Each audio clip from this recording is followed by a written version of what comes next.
Live from New Delhi, you're watching DD India Global. We'll get you top stories from India and the region.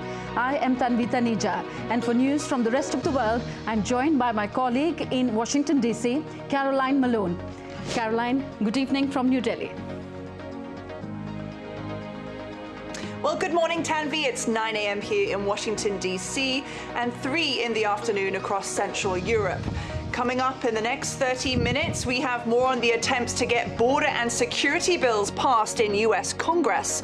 But first, the headlines.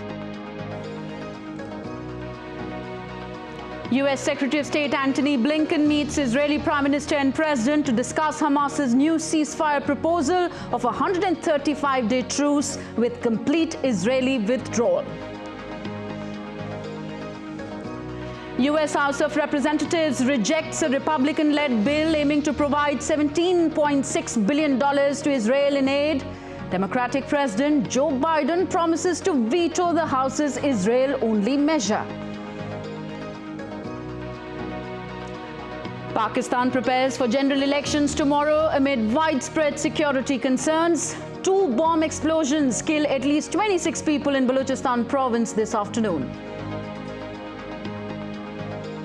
And India's Prime Minister Modi reiterates government's achievements and attacks the opposition again in his reply to the motion of thanks to the President's address in the upper house of Parliament.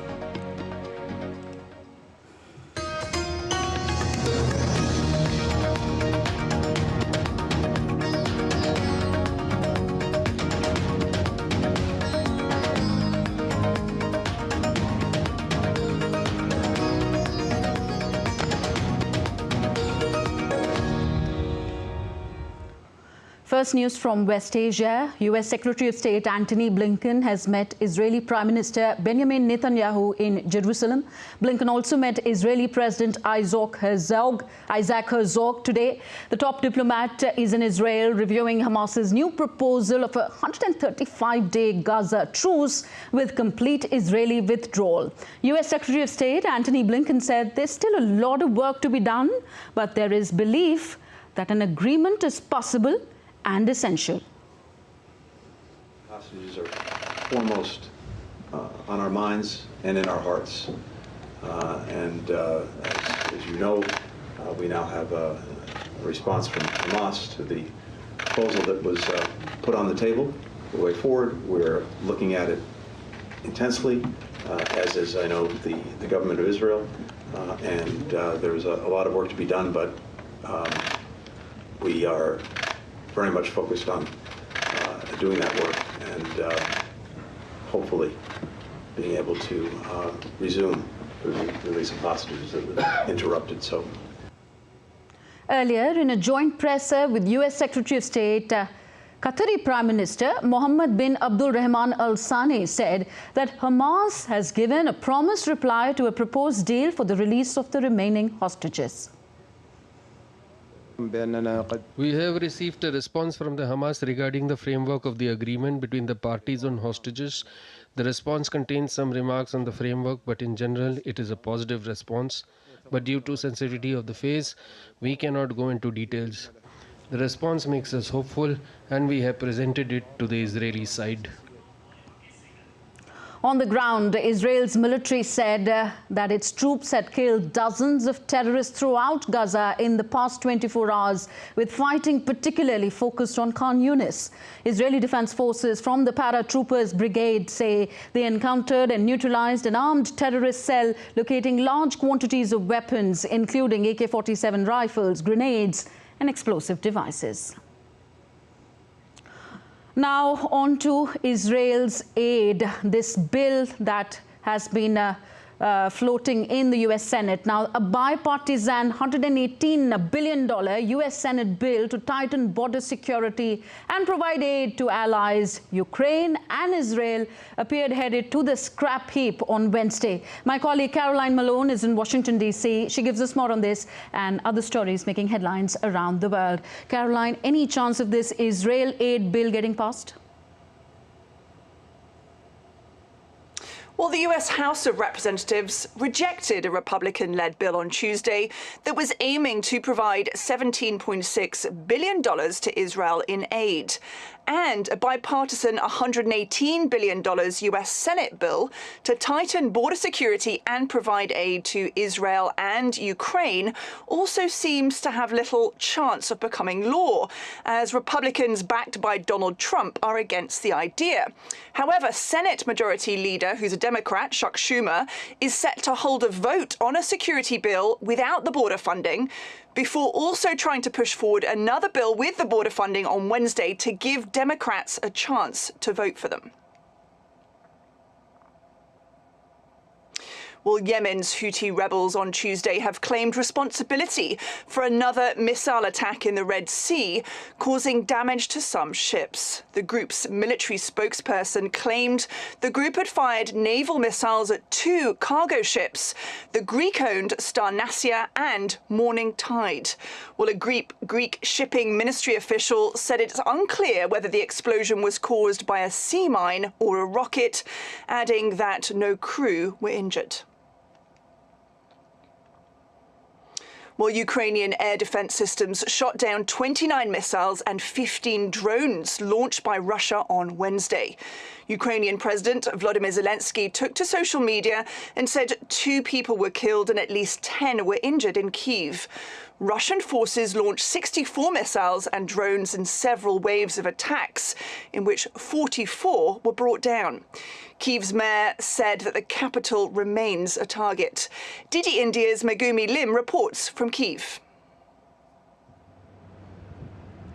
I'm standing in front of a residential building here in the Holosivsky district in Kyiv, the capital of Ukraine. Now, as you can see behind me, this residential building, the facade of it is charred. There was a fire earlier this morning caused by a rocket fragment falling on this building. Now, this was a result of Russia launching air attacks against different regions of Ukraine in the early hours of Wednesday morning, and air defense systems, you could hear air defense systems working to intercept these missiles and drones flying towards Ukraine and including towards Kyiv. And although the Air Force did say that they managed to shoot down some of these projectiles flying towards Kyiv, unfortunately a rocket fragment fell and caused a massive blaze. Now, the first air raid sirens were heard around 6:30 a.m. local time Wednesday morning, and shortly after I could hear explosions from my apartment as air defense systems began working to intercept these missiles. Now, the second round of explosions could be heard just after 8 a.m. local time Wednesday morning, to indicate that there were more than one wave of attacks launched by Russia. Now, according to the mayor of Kyiv, at least 16 people have been injured as a result of these attacks, and at least 3 people are dead as a result of these attacks carried out overnight. But the number is likely to increase. There are still rescue operations going on in different parts of Kyiv that came. Megumi Lim in Kyiv reporting for DD India. In an apparent bid to garner support for Kyiv, German Chancellor Olaf Scholz will visit Washington this week. Scholz will highlight Europe's effort to help Ukraine in the ongoing conflict. He will hold talks with US President Joe Biden, along with US lawmakers and CEOs on Friday. Scholz's trip comes amid uncertainty over US support for Ukraine, with Congress stalling over Biden's request in October to approve an additional $61 billion. Well, on to the US elections now, and President Joe Biden has won Nevada's Democratic presidential primary election on Tuesday, bringing him closer to formally securing his party's nomination for a contest against the likely Republican nominee, Donald Trump. Well, Biden registered his win against author Marianne Williamson. The president's victory comes days after he saw a landslide victory in his first official primary in South Carolina on Saturday. Republican presidential candidate Nikki Haley, though, lost in Nevada's primary, finishing behind ballots that were marked none of these candidates. The EU has aimed to slash its net greenhouse gas pollution by 90% by 2040 as part of its push to become the world's first climate-neutral continent. The EU has set a legally binding objective of climate neutrality by 2050. Observers say the EU's 2040 plan has relied too much on expensive carbon capture technology and would necessitate large investments to meet the carbon removal targets. Well, the move comes as farmers' protests have disrupted several European cities in the last 2 weeks. Spanish farmers continue to block major highways with their tractors for a second day as anger spreads in Europe's countryside against high costs, bureaucracy and competition from non-EU farmers. Farmers have said rules imposed by the EU to protect the environment make them less competitive than peers in other regions, such as Latin America or non-EU parts of Europe. Well, the Crown Prince of the United Kingdom, Prince William, appeared at Windsor Castle on Wednesday for the first time since returning to public duties. Prince William has returned after his wife, Kate Middleton, had stomach surgery, and his father, King Charles, is undergoing cancer treatment. Well, later on Wednesday, he also attended a gala dinner for London's Air Ambulance charity. Well, that's it from me here in Washington. Back to you in the studio, Tanvi. Thank you very much, Caroline. Caroline Malone joining us all from Washington, D.C. You're watching DD India Global, still to come on the show. In the latest of several transport strikes in Germany, ground staff at Lufthansa Airlines strike for a day to demand better pay, piling misery on commuters. And Uttarakhand becomes the first Indian state to implement the Uniform Civil Code, aiming to bring uniform marriage divorce laws for all across all religions.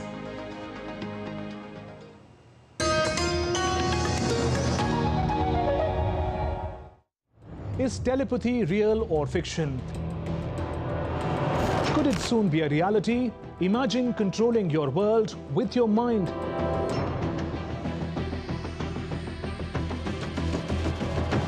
Elon Musk's brain chip promises telepathy for real. But is it safe? Is it ethical? I connect the dots to get the full picture.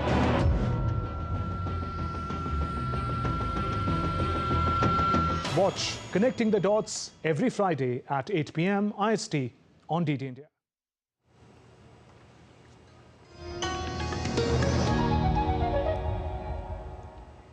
Welcome back. You're watching DD India Global. I am Tanvi Taneja. On to Pakistan now. 2 blasts on Wednesday near electoral candidates' offices in the country's southwestern province of Baluchistan have killed 26 people and injured dozens, raising concerns over security in the lead-up to Thursday's election. The first attack took place at the office of an independent election candidate, and the second explosion in Qila Saifullah, a town near the Afghan border, detonated near an office of Jamaat Ulema Islam. Amid widespread tensions, Pakistan is gearing up for general elections tomorrow, in which around 22 million youths aged between 18 and 23 are going to cast their vote for the first time. The February 8th elections will take place for 336 seats in Pakistan's National Assembly, the lower house of parliament, along with 4 provincial assemblies. The top contenders include former Prime Minister Nawaz Sharif and Bilawal Bhutto Zardari, chairman of the Pakistan People's Party. Back in India, Prime Minister Narendra Modi on Wednesday replied to the motion of thanks to the President's address in Rajya Sabha, India's upper house of parliament. In his speech, the Prime Minister criticized the previous Congress government. He said that in the last 10 years of Congress, in the 10 years of Congress rule, the Indian economy was in the fragile 5.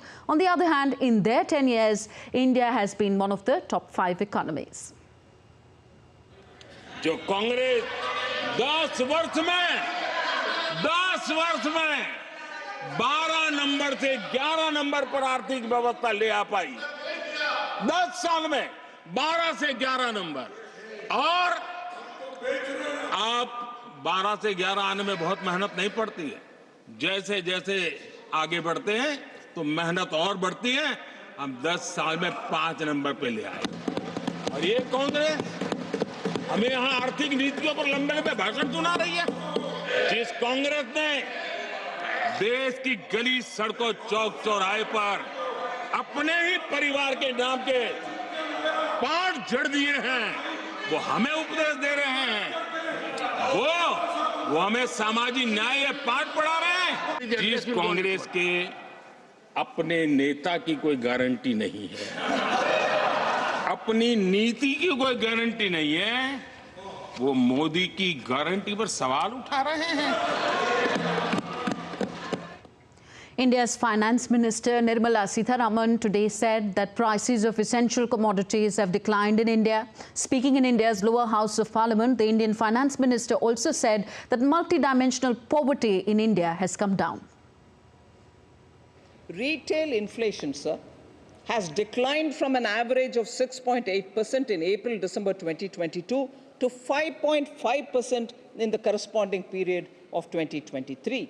The retail inflation is now stable and within the notified tolerance band of 2 to 6%. The core inflation has actually declined from 5.1% in April 2023 to 3.8% in December 2023. India's Minister of State for Defence Ajay Bhatt is currently on a 5-day visit to Riyadh for the World Defence Show 2024. During his visit, Ajay Bhatt held several meetings with ministers and authorities in Riyadh, aiming in strengthening partnerships and establishing collaboration between India and Saudi Arabia in various defence sectors. At the India Energy Week in Goa, India's Praj Industries has developed a proprietary technology to process agricultural feedstocks for the production of sustainable aviation fuel that can be blended with aviation turbine fuel. DD India's Tapas Bhattacharya has more. We are right now at India Energy Week, and it has been inaugurated by Prime Minister Narendra Modi. We give you some of the key stories coming out from India Energy Week. The first is that of Praj Industry. They are a leading player when it comes to biofuel industry. And I have with me Mr. Gaurav Goyal to talk about many aspects. So, you guys are now working on the part of sustainable aviation fuel. Already you have worked with Government of India on the second generation ethanol. Now this huge point. Tell us more about that, how you guys are taking that forward, because aviation sector is something that a lot of people have been talking about. Yeah, so as you know, aviation is a hard to abate sector and it generates about 3% of global carbon emissions. And sustainable aviation fuel is one of the key way to reduce the carbon emissions. So the best benefit about this is that it does not need any infrastructural change in the way the airline industry handles. This fuel is sustainable. It can reduce the GHG emission of traditional fuel by up to 80%, and that will help the this aviation sector to reduce the carbon footprint. Right. So Praj is pioneer in biofuels. We have different value chains which convert any biomass to ethanol, and now we are taking it forward, one step forward, to sustainable aviation fuel and to the biochemical side. Right. I wanted to ask you, you talk about biofuel and sustainability. How is that, how is it different than, let's say, second generation ethanol? How is that, making a major, you mentioned the fact that it has reduced emission. What are the other aspects of that? So basically what we are doing is second generation ethanol becomes the feedstock for sustainable aviation. Right. So it's a value addition, further value addition on ethanol. Now ethanol can be blended into petrol and there are multiple other applications. One of the applications which can help aviation sector to improve its GHG emission is sustainable aviation fuel. So we are taking it one step forward where it becomes more greener for the aviation sector. Right. So you heard Mr. Goyal saying that they are working in tandem with the Government of India. Indian government wants 2017 net neutrality in the whole country. Praj Industry, along with other private players, are working to achieve that milestone. With camera person Ajit, this is Tapas Bhattacharya for TV India from Goa. Bangladesh's Foreign Minister Dr. Hassan Mahmood, who is in India for an official visit, met India's External Affairs Minister Dr. S. Jaishankar on Wednesday. The minister welcomed him to India and also expressed his hopes that their discussions today will strengthen India-Bangladesh Maitri or friendship. In more news from India, a day after Uttarakhand Chief Minister Pushkar Singh Dhami introduced the Uniform Civil Code (UCC) bill, the State Assembly passed it on Wednesday. With the House nod, Uttarakhand became the first state in the country to implement a Uniform Civil Code which presents common laws for marriage, divorce, inheritance or property for all across all religions. And now we take a look at other stories making news around the world. Azerbaijanis voted today in a snap election almost certain to give incumbent president Ilham Aliyev another 7-year term following his government's swift reclaiming of a region formerly controlled by ethnic Armenian separatists. Two main opposition parties of Azerbaijan will also not participate in the election as they claim that the elections are rigged. Polish opposition politicians mired in a row over whether two of their members can still sit in parliament after criminal convictions tussled with security outside the assembly on Wednesday as they tried to force their way in. Former Interior Minister Mariusz Kamiński and his deputy M. Vasik were jailed last month after being sentenced for abuse of power in their previous roles. They claimed to be political prisoners and denied that they had lost their parliamentary mandates. In a southern Philippines province, rescue operations are underway after a landslide buried homes and 2 buses, killing at least 6 people and injuring 31.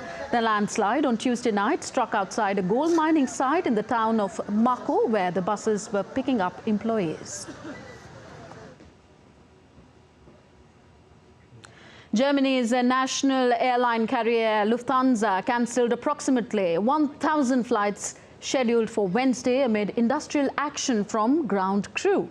The Verdi Union, a Berlin-based trade union, has announced that ground staff at Lufthansa Airlines is set to go on a strike due to the recent wave of labor unrest in the country's transportation sector as employees push for higher wages. The Philippines defense chief has said that he aims to boost military presence and infrastructure in the country's northernmost province near Taiwan. According to the Philippine Navy, Defense Secretary Gilberto Teodoro also called for the development of more structures on the remote Batanes Islands and said operational tempo for military will be higher starting 2024. Taiwan's defense ministry said Chinese military regularly sends ships and aircraft through the Bashi Channel, which is a choke point between the Western Pacific and the contested South China Sea. And as we end this show, it's Spring Festival in China. As Chinese Spring Festival approaches, Chinese shoppers are eager to find auspicious potted plants or celebratory bouquets ahead of this year's celebration. Florists are also welcoming them with same enthusiasm. This holiday season is inspiring customers to explore rows of greenhouses filled with elegant potted plants that are believed to bring good luck.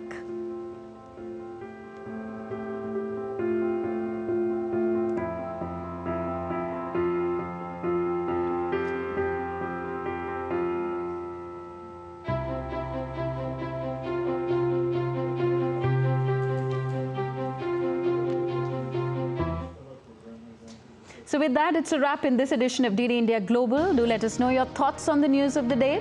You can connect with us on Facebook, X, formerly Twitter, and Instagram at DD India Live. You can also find us online at ddindia.co.in. We will be back with more news as it breaks here on DD India. I am Tanvi Taneja from my entire team in New Delhi. Thank you for watching. Namaskar.